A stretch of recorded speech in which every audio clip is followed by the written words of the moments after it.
You go on active duty then in the summer of '68, and but you begin the process with the Marine Corps in 1965. You're commissioned in '68.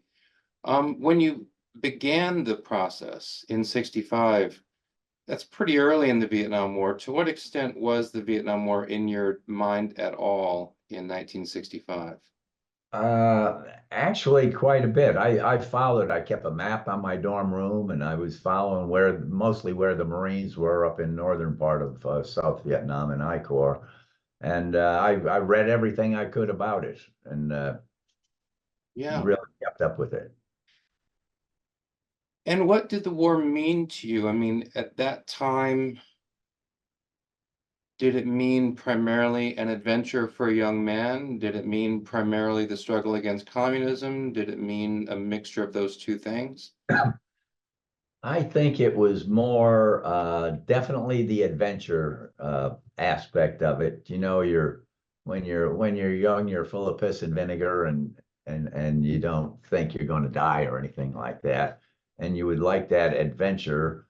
But also, it was an era. We had a young president in the early '60s, John Kennedy, who said, "Ask not what your country can do for you. Ask what you can do for your country." And I think that instilled a little patriotism in most people. Plus, they had the draft back then, and whenever, as a kid, whenever there were adults sitting around, they were all saying, "Oh yeah, well, I had my 2-year stint in the army, or I did that." So joining the military was sort of not an obligation. It was sort of more or less an honor. Your country's doing a lot for you, and you get to serve your country, and it's an obligation kind of that you should look forward to. So I didn't think twice. And my brother joined the Navy right out of high school, so I didn't think twice about it. But I never thought of the war in the political terms of other than you'd hear about the domino theory and we're stopping communism, but I never get into the politics of it at all when I was that young. You were a helicopter pilot, is that right? That's correct. And what kind of helo did you fly? Originally out of flight school, went to a Huey squadron and got checked out with a Huey MOS. And then got orders to Westpac, and I thought I was going to Vietnam, and I failed to notice my order said First Marine Aircraft Wing Rear, and ended up in Okinawa into a flying Hueys there for a few months, and then went to Vietnam, and in Vietnam walked in for the welcome aboard at the group, and they sent us to the Cobra Squadron, only because, or I suspect it's because Cobras are 85% Huey. Bell Helicopter took a Huey, took the power plant, the cock, all the systems, the rotor system, the transmission, and just put a different fuselage around it. So there was a lot of commonality there. Marine Corps at that time had only one Cobra squadron in the whole Marine Corps, and that was in Vietnam. Got 38 Cobras from the Army to stand up the squadron while they were waiting for the Marine version to be built, which was going to have twin engine redundancy for overwater ops working off a ship. So there was no pipeline to bring Cobra pilots in from the States. So take a Huey pilot, put them in there on the job training, and you're good to go. On the job training, so actually in I Corps, on the job training, that's where you learned the Cobra. Yeah, they checked into the squadron, given the manual, say study the NATOPS manual. And first day I went on a maintenance hop, and rather than sitting side by side like in a Huey, you're seated tandemly in the small cockpit of the Cobra. And in the front, you have a big sight that you use for the turret. So instead of having the normal stick that would be between your legs, the cycling stick, it's a little short thing off to the side. So that was the most unusual thing, the hardest thing to get used to initially. But I went out on a maintenance test hop the first day.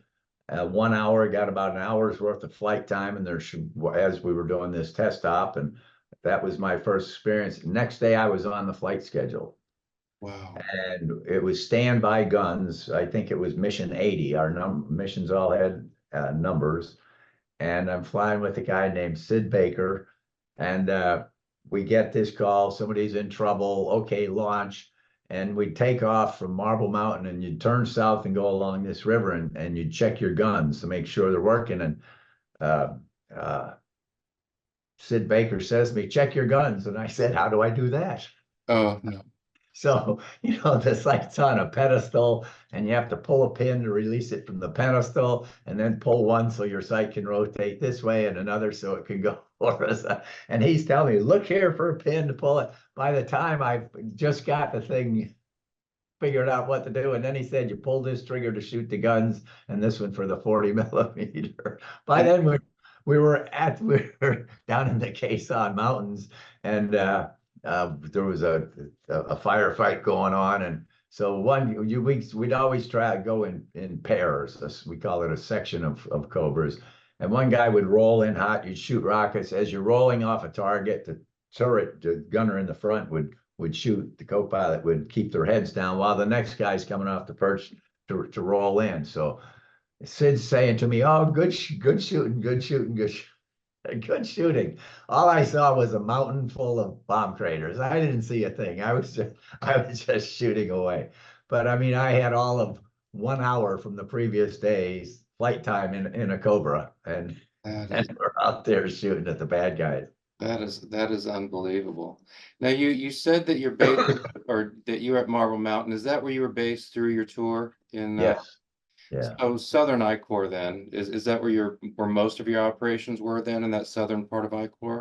Yeah, we did. Southern I Corps was pretty much most of our ops. When did you arrive in Vietnam? I think it was early July of 1970. So July 70, so Vietnamization is well underway by this point. Um, were you aware of that when you arrived in South Vietnam that the US actually was in the process of gradually reducing? Yeah, well, I mean, you'd get the headlines when Nixon took over the Vietnamization and all that. It was never noticeable to me other than uh, I get on a mission, and I can explain it later or now, but the rules of engagement changed as Vietnamization went on and the US was pulling out. And it got so bad that I was on this mission, saw some NVA, and you couldn't fire at them unless you were fired upon, or you had permission from the provincial village chief or province chief. So you'd have to call back the DASC, the Direct Air Support Center, and they would contact somebody in Vietnamese person and say, okay, we have troops here and we'd like to shoot at them. And then they'd have to send the message. And that was my first exposure to it. I mean, prior to that, we never did, but this might have been December or maybe even January of 71 when that went down. And that was my first realization how Vietnamization was changing the war, even though I knew we were drawing down American forces. That was like a wake-up call. Said, holy mackerel, this is totally different. So when you arrive in country in July 70, if you see NVA and you're clear that they're NVA, then the rules of engagement are that you can engage. Oh, sure, But sure. come January 71, if you see NVA, then you've got to make a call to get permission to engage, Yeah, unless fired upon. unless Yeah, fired upon. right. Now, so I'm interested in, what you actually experienced, because I'm assuming that the NBA had the end of this new policy and they know, well, we've got a Cobra right there looking at us, but if we shoot at him, he Just can't shoot yeah, at us. So yeah, let's just hang out. Is that what exactly. happened? Is that Yeah, what yeah. the Well, NBA? I mean, I never saw this one mission. We had them in a little cave, but uh, yeah, it was just kind of ridiculous, you know. We called it chicken shit, but it Yeah. was a total change because before, if you saw enemy, you'd engage the enemy. How, if at all, did that change your own thinking about the war? I mean, when that policy came in, did that alter how you thought about the war or how the war was going or what the war meant? Uh, well, you know, uh, in hindsight, I suppose it did. You know, you'd say like we're fighting at halfway. You know, you're not really fighting 100%. You're just halfway carrying this out. I suppose it did, maybe subconsciously more than anything. I don't remember thinking about it other than everybody was, you know, as I said, saying this is chicken shit and complaining about it. But I didn't remember having an effect on me much after other than that. If we were covering like ground troops, and if they're in a firefight, then the enemy's shooting at Americans, so we would engage. It doesn't just have to be me. So on this particular mission that I mentioned, it was called a Rocket Belt VR. In the morning, just as light broke, sometimes they set up these 122 millimeter Katusha rockets, and you can just set it on a like a forked stick, and you aim it towards Da Nang because Da Nang Air Base was this huge sprawling complex, and they could if it were the rainy season, you know, they had a battery on it and you could put a wire in a tin can attached to a tin can and one this far above the bottom of the can, and as the rain filled up the can you'd make the connection and it'd fire an hour later or something like that. So we did this visual reconnaissance. It was an Army Loach and we were covering it. I was leading a section of two Cobras and covering it, but it's the only time I ever ran into that circumstance to where we saw these NVA and had that situation where we couldn't fire. All the other times, usually you're called in for close in fire support, and the Marines on the ground were in contact, so it wasn't an issue. But it was still like just to hear such a thing was like, you know, what's this coming to? We would always escort our troop transports for resupply, inserting troops, extracting troops, or we provide close air support for close in fire support for troops in contact, and we'd always escort on medevacs, and that was how most of our time was spent. I only did one of those VRs with the Army. That was the only one, and ended up getting the load shot down. And So, Lutz was shot down on on that occasion. well, yeah, here's, I got to talk with my hands. I'm a pilot, forgive me, but Yeah. there, so it's dawn or right at first light we launch, and the Loach is looking for some of these rockets pointed towards Da Nang, and the terrain went like this, and then it rose up and went down into a little bowl, and then went up a mountain. So up here's that terrain going up like this. The ceilings were low, ceilings like this. So the Loach goes under there over thing. I went in, and it was this little bowl, maybe the size of a football field. And the Cobra is probably from the tip of the rotor to the tip of the tail rotor, 80 feet, you know, and the Loach is much smaller. But so I told my wingman to stay outside there because we couldn't all fit in there. And there's these big rocks forming kind of a cave. And here's a dozen NVA in there. And the Loach comes right by him and says, there's a dozen NVA in there. So can't fire unless fired upon. So these guys go around and you go up and you make a turn and come back, and you couldn't always keep them. You know, when I'm going that way, my back's to them, and then I come back. So there were two Army pilots and a Marine aerial observer. So they decide they're going to throw a smoke in the cave to see if they can get them to fire at them. So they did, and then I just hear this uh, down or something like that, just one word. And I turn around at the end of this little ball, and there's the Loach all rolled up in a ball. So they got them to fire at him. They shot them down. Wow. Yeah, it was the craziest thing. So Uh, then we had to, get those guys out of there oh, and but the NVA scattered. We had my gunner put some 40 millimeter in the cave and stuff like that. But I mean, it was in normal circumstances, 6 months earlier or whatever, you would have seen the NVA and it was engaged, and you try to kill them. But Cobra. yes. Yeah. So threw a smoke trying to get them to Wow. fire at them, and they did. Do you have any idea how many missions you flew in, Uh yes, but it's the definition of mission for air metal purposes. A mission was, God, no, 20 20 missions. I think you got an air medal. So you could have a dozen or 10 or 20 or whatever. I think it was 20 missions. But if you went out on spent a day on resupply and you picked up some CH-46 here and they're carrying sling loading stuff or whatever to an outpost there, that's one mission. Then you come back and you go to that outpost, that's another mission. You go out to this one, that's another mission.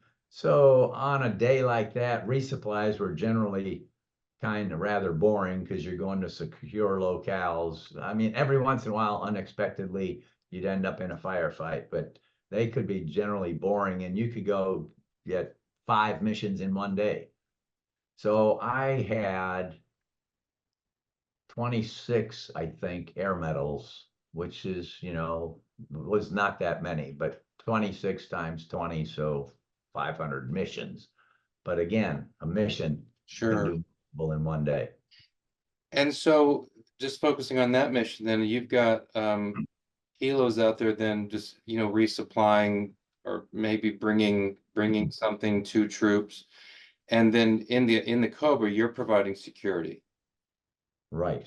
Okay. The Marine doctrine was we would always escort our troop transports, our resupply helicopters, CH-46s and CH-53s, and we would escort them. And then when we're coming to, if they're going to an LZ or something, we would go ahead, we'd contact on the ground, whoever the unit is there, and we get a brief from them. Where's the enemy? What direction? When'd you last have fire? And da da da da da.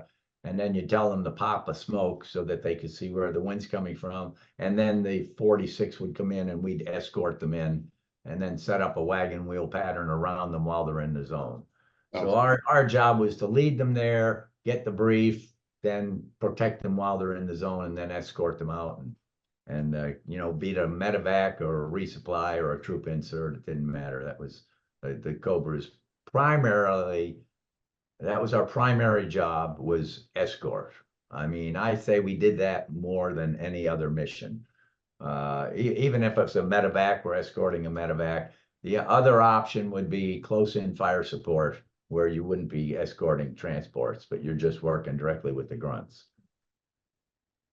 Um, of all of these missions that you flew, so you said 26 air medals and 20 missions per medal. So you do that math, and of all of those missions, about what percentage would you say did involve combat? And this is probably just an estimate on your part, but just Yeah. estimating, what would you think? Oh, boy, much less than half. Because as I said, on missions, if it's a boring resupply, you could do 5 or 6 in one day and never a shot's fired in anger. Where if it's close in fire support, you'd spend, 2.5 hours or whatever supporting and then refuel and come back, and that's just one mission, and you're spending all day at it. Oh, But if you look at percentage of number of missions, uh, I'd hate to hazard a guess, but a majority of our missions were escorting troops and uh, they where we didn't engage the enemy. Sure, yeah.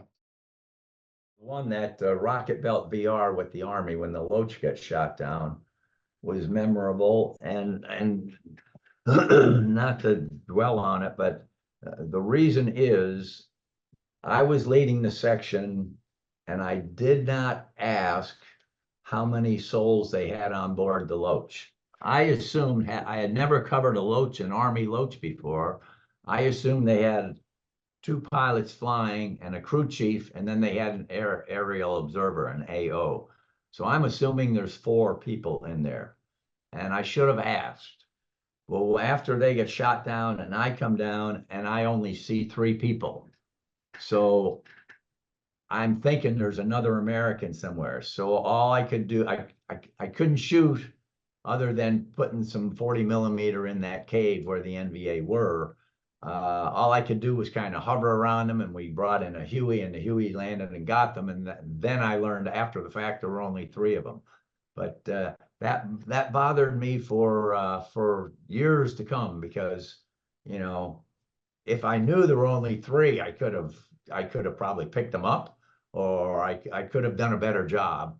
But I was assuming there were four, and it was the wrong assumption on that. The war was a 7-day-a-week endeavor, but mostly it was fought during the day, some at night. For medevacs, they were classified as routine, priority, or emergency. During the day, we'd go for a routine. Somebody loses their glasses and can't see, that's a routine. We do those during the day anytime. For night, because it was a little dicier, we only did emergency medevacs. We had a medevac bunker across the runway where we'd have two Cobras and two CH-46s and a bunch of in this wooden building, just racks there. You'd lay down and try to catch some sleep, and in your flight suit and your boots on. Aircrafts are primed and ready to go. And then when the phone rang, everybody'd run to the aircraft. Co-pilot would get the mission, or get the frequency and the location of where we're going. And we'd be airborne in about 90 seconds. It was, but at night, didn't have night vision goggles like you have today. It was a matter of usually dropping flares, and you'd have a C-130 overhead, an Air Force C-130, and they'd be kicking flares out the back.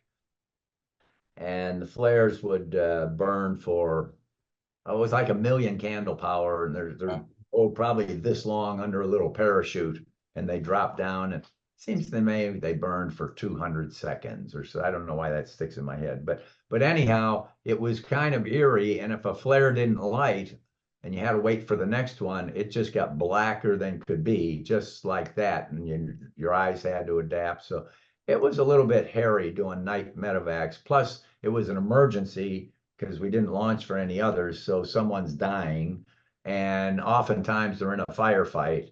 So it was kind of hairy, and did one night medevac that I'll always remember. We got the 40, got the brief, got the 46 in there. He's coming out, and then he calls for, we had two 46s. One would go in and get the medevac, the others back up. Coming out of the zone, and the 46 calls for his wingman to join him, and there's no answer on the radio. And calls again, no answer. So then I see this big burning pile of rubble, and went and landed next to it, and was the 46. So I never knew, if a flare didn't ignite, the C-130s were usually offset from where you were. They were supposed to be. But if a flare didn't ignite, you had I guess 30, 40-pound piece of metal under a parachute slowly coming down. If a rotor blade hit that, you're going to die. I often wondered if they get shot down, if they had a mechanical failure, or if they ran into a flare that didn't ignite.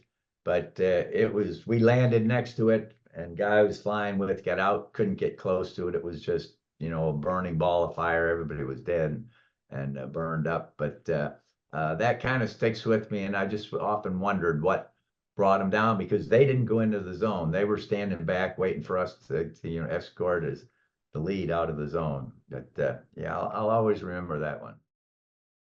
Of all the missions that you flew in combat situations, was your helo ever shot down or disabled?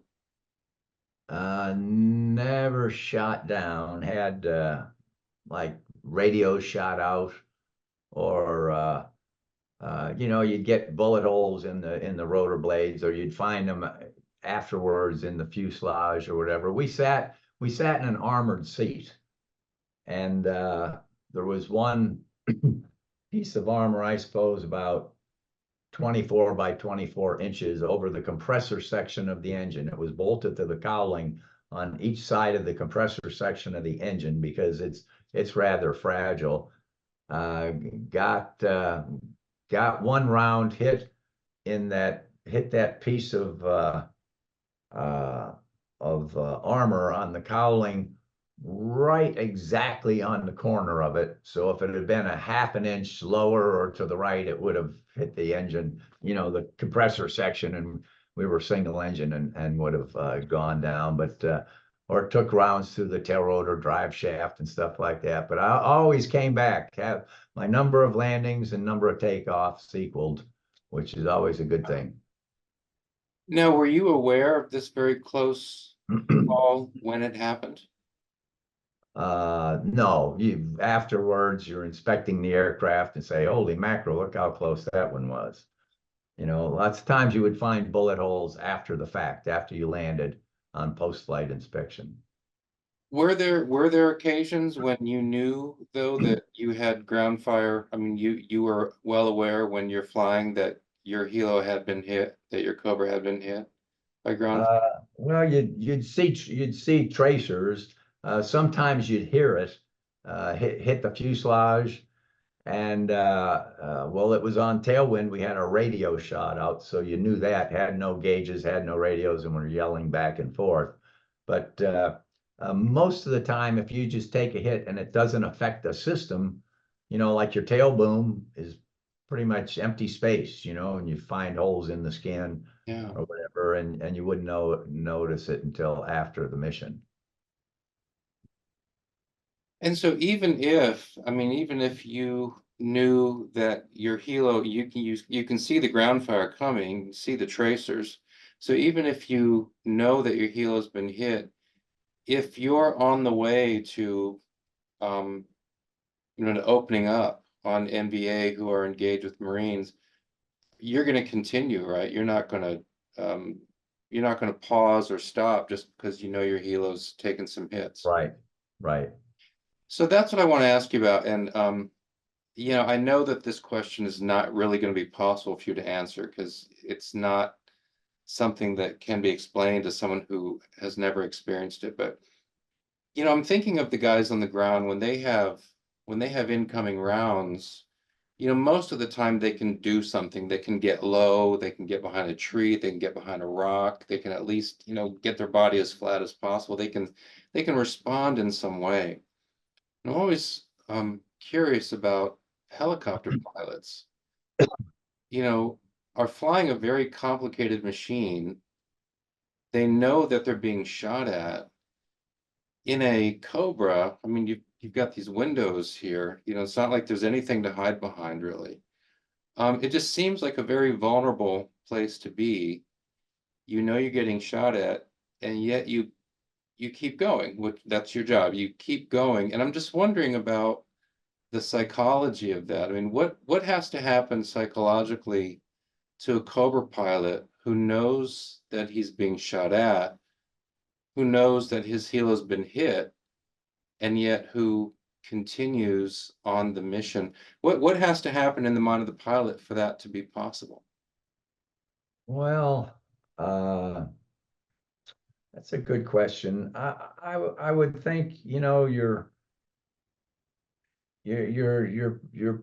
part of a brotherhood. Your greatest fear is of failing. If you don't do your job, then someone else can die. So you have to do your job. You're taking fire, but you're trying to kill the bad guys who are about to kill all these grunts on the ground. So it's it was a risk you knew about, but you generally would not think about shirking that responsibility or shying away from the risk. But it depended on the threat. Now you see small arms fire coming at you, and you feel pretty good because you're sitting in an armored seat. Your arms, legs, and head are exposed, but your torso is pretty well covered. But if you saw a 50 caliber shooting at you, 50 caliber machine gun, they were actually 12.7 millimeter, the NVA had, or 51 caliber. But it had a burst out of the muzzle, a flash about this big, and a 50 cal could knock a helicopter out of the sky. So if you see a 50 cal shooting at you, you would generally say, okay, you'd get farther away and shoot rockets at it. You wouldn't get down close. We used to come down and shoot rockets, as I said, if there's troops in contact, and then pulling off, you do the 30. We had a 40 millimeter grenade launcher and a 7.62 millimeter minigun. Or if there's a helicopter in the zone, you'd go around in a wagon wheel and you're just using the turret.